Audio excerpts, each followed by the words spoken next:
Now let us look at example 3 of our lecture notes. So example 3 is actually found on page 15 of your lecture notes. Let us go through the question together. In this example, you are told that in a photo emission from a given material, when the wavelength of incident light is increased, you are asked to find out what happens to the maximum kinetic energy of the emitted electrons. So how do we deal with this question? So we start off by looking at the keywords in the question. So in this question, we are studying the photo emission. So it's a photoelectric effect question, and it's in a given material. So we're not going to change the material. So most likely what is not changed? So the material determines the work function. So it tells us actually that the work function is not changed. And what is changed is what you find is actually that the wavelength of the incident light is going to be increased. Okay?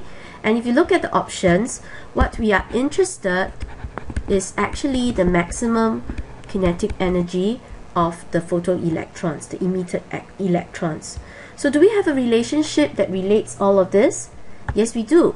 And that's Einstein's photoelectric equation, which tells us the maximum kinetic energy of the photoelectrons must be equals to the energy of the photon and the energy that is used up by these electrons when they are emitted, which is the work function.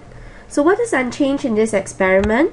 In this experiment, the work function is not changed because the material is fixed, and we are asked to investigate what happens when wavelength changes and what happens to the maximum kinetic energy. So what we need to do now perhaps is to actually express the frequency in terms of wavelength, and we have done sufficient example to know that the frequency can be expressed as c over lambda minus phi.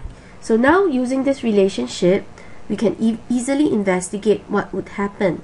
So we will see that in this scenario, we want to raise the wavelength, and when that happens, when I raise the wavelength, you will find that what will happen is, because of this relationship, we can see that the maximum kinetic energy will actually decrease.